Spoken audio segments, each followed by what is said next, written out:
Welcome and thank you for joining. Today, we aren't just talking about training or HR initiatives. We're talking about survival and market dominance. Our focus is on building competencies for the organizational future in an ecosystem where the only constant is disruption. The capabilities we build today are the strategic imperatives that will guarantee our relevance tomorrow. Central to this endeavor is the effective management of human resources, as the success of any organization hinges on the capabilities and performance of its people. Competency based human resource management, CBHRM, has emerged as a strategic approach to aligning HR systems with organizational goals and objectives, thereby driving performance and fostering growth. This presentation series is based on the book Competency-based Human Resource Management, Future of Work, a Himalaya publication, authored by Dr. Ganesh Shermon of KPMG and now RiverForest Connections Inc.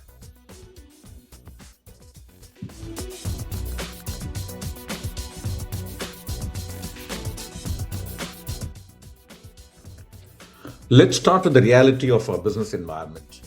We operate in a highly volatile, multifaceted landscape. If you only react to changes as they happen, we will always be playing catch up. True success requires us to build a foundation of capabilities before the market demands them. Competencies are that foundation. They are the bedrock of our future growth, and without them, strategy is just an idea on paper.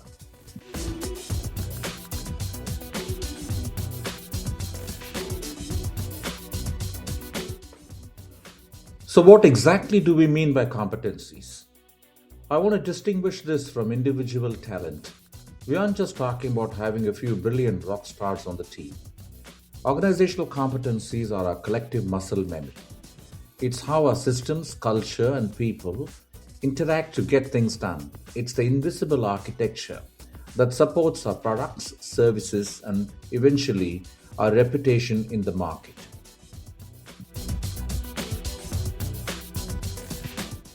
To build a strategy around this, we need to categorize our capabilities. We need to look at this through two lenses: core competencies and distinctive competencies. Think of core as your ticket to play and distinctive as your ticket to win. Both are non negotiable for sustainable advantage, and understanding where to allocate our resources between these two is the crux of our strategic planning.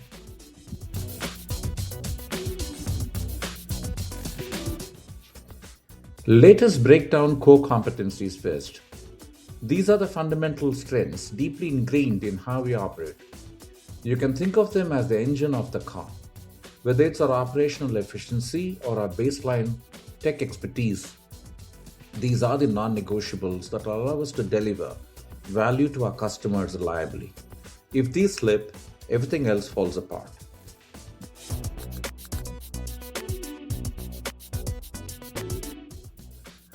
In contrast, distinctive competencies are what build our economic moat.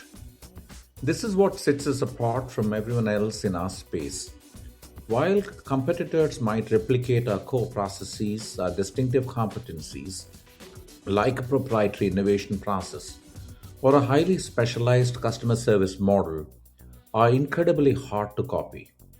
This is where we command higher margins and build fierce customer loyalty.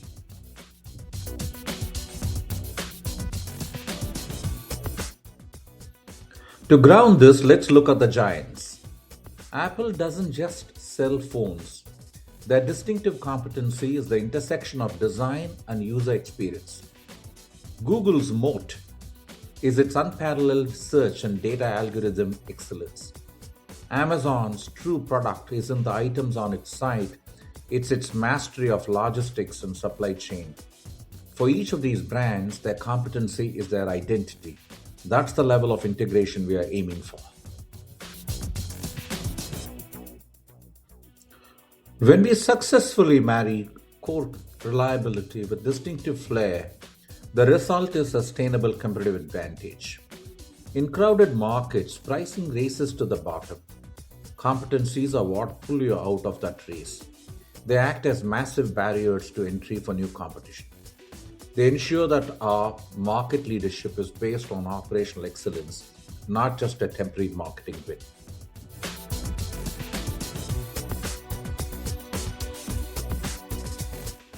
If anyone is wondering about the return on investment of this work, the impact on business performance is direct and measurable. This isn't just HR stuff like one would like to see and discard. When we align our competency models with our strategic goals, we see higher quality talent acquisition, reduced ramp up time for new hires, and massive leaps in productivity. Developing our people directly impacts our bottom line and profitability, and eventually the discarded HR stuff starts making sense.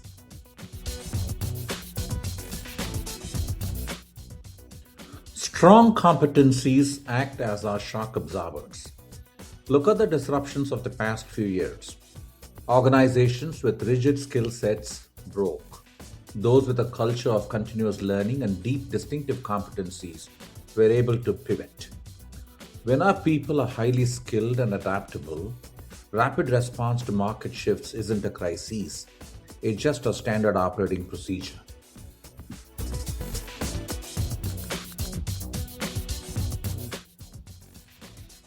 So, how do we get there? Strategy one is the baseline audit. We cannot navigate to our destination if we don't know where we are starting. We must rigorously assess our current capabilities and map them against our future strategic needs. Where are the gaps? What skills do we lack today that will be critical in 3 years?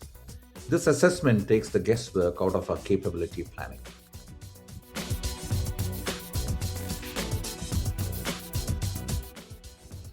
Second strategy is where we put our money where our mouth is.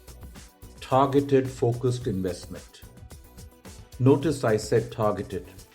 We aren't doing broad, generic training just to check a box. We are aligning every learning initiative directly with those core and distinctive gaps we just identified. We need to build personalized, cross functional pathways that make our workforce more versatile, and we must track the return on investment of all training done.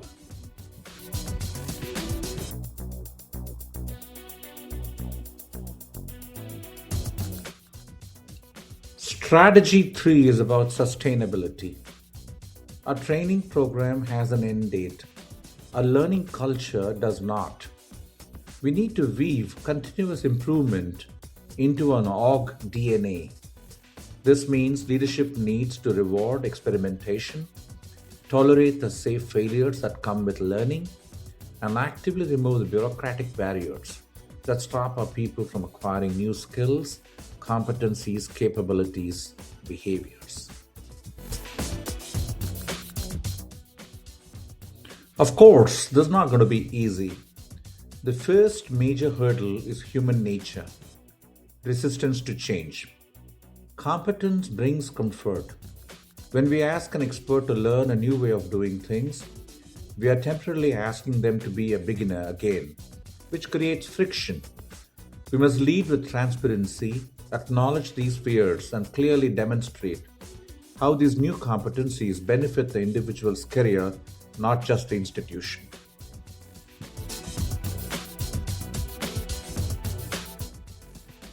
The second challenge is capital. Developing deep competencies requires time, budget, and infrastructure. We don't have infinite resources. Therefore, prioritization is key. We cannot fix every gap at once. We must ruthlessly take a look at what needs building, the specific competencies that will deliver the highest strategic impact, balancing the short term costs against the long term compounding benefits, and all of this means managing time efficiently.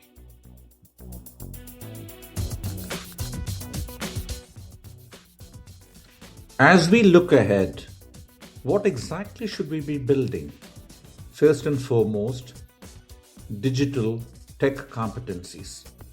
Technology is no longer a vertical department, it's a horizontal layer across everything we do.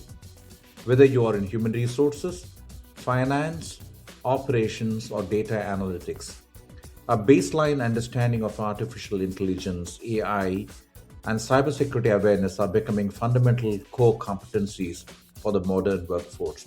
As an example, and there are many more.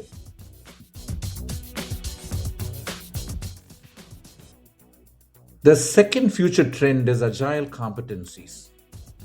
I don't just mean the software development framework, I mean agility as a mindset.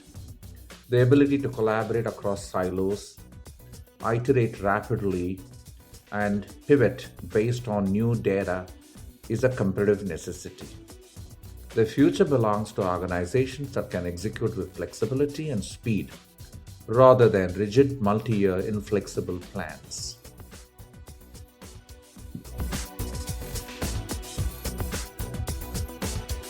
Let's try and bring all this together. Why does this matter right now? Because building these competencies is no longer a luxury reserved for times of economic surplus. It's a baseline necessity for survival. The investments we make in our organizational capabilities today are literally shaping the fabric of our companies tomorrow. We're choosing right now whether we want to lead our industry or follow it. Before we open up for discussion, let's recap our mandate. 1. Know the difference between your core and distinctive competencies and leverage them. 2. Let your strategic goals dictate your capability building. 3. Stop training and start building a learning culture. 4. Treat change management and resource allocation as critical parts of the process. 5. Future-proof your teams by prioritizing digital and agile skills. Finally, your business case is truly to build organizational competencies aligned with HRM, human resource management, strategic and functional competencies that cut through people, process, technology, products, and systems.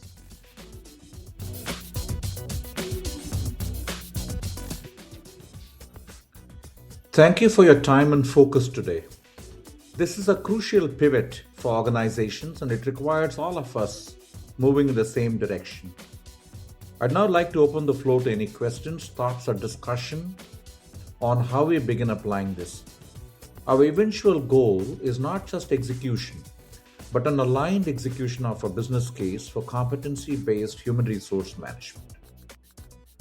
Competency-based human resource management organizations play a pivotal role in driving strategic alignment, fostering growth and innovation, enhancing organizational performance, and mitigating risks and uncertainties.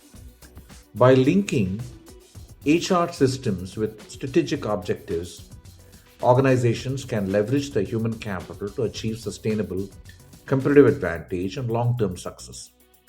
As businesses continue to navigate the complexities of modern business ecosystem, competency-based human resource management will remain a critical enabler of organizational excellence and resilience. Therefore, investing in a CBHRM is not just a strategic imperative, but a fundamental necessity for organizations seeking to thrive in a competitive marketplace. Thank you.